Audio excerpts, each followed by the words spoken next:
Pourquoi utiliser les documents authentiques en classe de FLE? Salut, c'est Jérémy, j'espère que tu vas bien et bienvenue dans cette nouvelle vidéo. Aujourd'hui, on va voir ensemble pourquoi il est important d'utiliser les documents authentiques en classe de FLE. Alors peut-être que ce mot, tu le connais parce que tu étudies un master FLE et peut-être que ça fait longtemps que tu n'as pas entendu ce mot-là, document authentique. Et on va voir ensemble qu'est-ce que ça veut dire, pourquoi je te conseille plutôt d'utiliser des documents authentiques et pas que des documents justement qui ne sont pas authentiques. On va voir ça ensemble dans cette vidéo. Je t'invite à bien rester jusqu'à la fin. Avant de commencer, n'hésite pas à laisser un bon like, à t'abonner, à activer la cloche. Un bon like, c'est pas grand chose, c'est juste un petit clic de la souris pour toi et ça permet à ce genre de vidéo de se référencer sur tous les moteurs de recherche et t'abonner, activer la cloche parce que je propose du contenu quotidien sur cette chaîne, une vidéo par jour pour t'aider à gagner en compétences, à t'améliorer, à vivre de ta passion et devenir vraiment un prof de FLE qui kiffe sa vie tout simplement.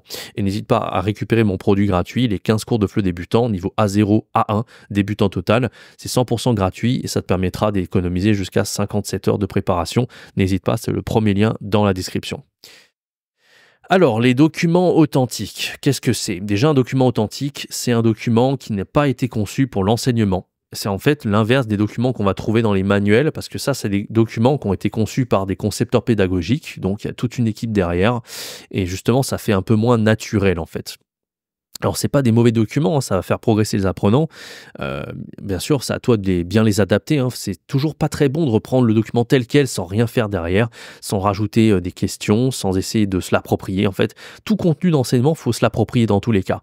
Donc, si tu prends des documents qui sont non authentiques dans les manuels, n'hésite pas à te l'approprier, hein. N'hésite pas à rajouter des questions avec ChatGPT, n'hésite pas justement à rajouter des jeux, à didactiser un peu à ta façon, etc. Moi, c'est ce que j'ai fait pour toutes les ressources que je te propose dans le produit gratuit. Et puis même dans les produits payants, les 100 cours de FLE préparés, c'est exactement ce que j'ai fait, tu vois.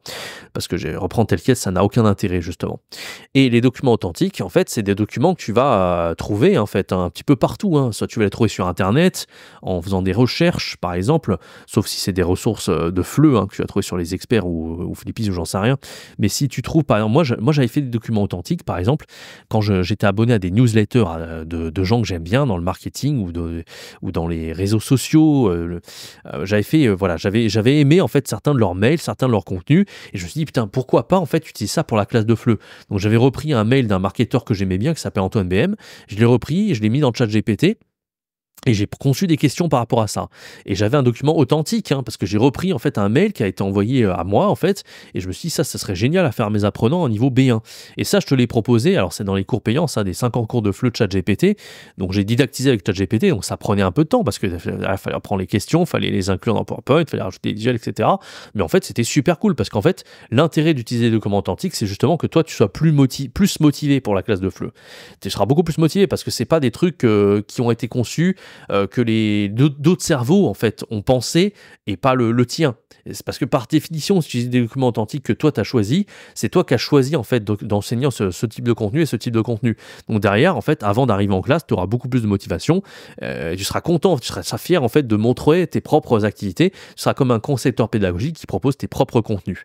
Donc ça, c'est vraiment pour moi l'énorme bon point d'utiliser les documents authentiques, c'est vraiment que ça va booster ta motivation. Et c'est aussi la vraie vie en fait. C'est que tu sais, de plus en plus avec le FLE, on fait ce qu'on fait de l'actionnel. On voit en fait ce qui se passe dans la vraie vie. Et l'apprenant, il doit être capable de voir des choses qui sont pas artificielles, les comprendre par lui-même. Et ce genre de choses, bah voilà, comme des mails que tu vas recevoir ou des choses que tu as vues, j'en sais rien moi, dans un magazine, peu importe en fait. Et ben tu peux les détecter très très simplement aujourd'hui avec ChatGPT. Et donc c'est vraiment vraiment pas mal. Donc voilà. Bien sûr, ça prend un petit peu de temps. Donc moi, ce que je te conseille, c'est d'utiliser aussi des documents non authentiques, mais de te les approprier. C'est pareil quand je te propose les 15 cours de FLE débutants, là, à 0 à 1, tu peux largement les reprendre, mais tu peux aussi les adapter à ta sauce. Tu peux rajouter des jeux, tu peux modifier un peu des trucs que moi j'ai mis. Tu n'es pas obligé de reprendre exactement comme moi j'ai mis. Même chose quand tu utilises des manuels qui sont tout prêts, ou des deux ressources que tu as achetées sur Internet, tu peux aussi te les approprier, choisir quel contenu tu vas enseigner et d'autres pas. Ça dépend aussi de tes goûts et ça dépend de ce que l'apprenant y préfère. Voilà un petit peu pour ce podcast. J'espère que ça t'aura plu. N'hésite pas donc à utiliser des documents authentiques pour la classe de FLE et n'hésite pas également à rejoindre mon produit gratuit, les 15 cours de FLE débutants, si tu veux économiser 57 heures de préparation et derrière, voilà, essayer un petit peu de les adapter à ta sauce. Ça peut être vraiment, vraiment cool. Donc voilà, laisse un like si tu as aimé cette vidéo et abonne-toi à la chaîne. Quant à moi, je te donne rendez-vous très bientôt pour une prochaine vidéo. C'était Jérémy. Ciao, bye bye.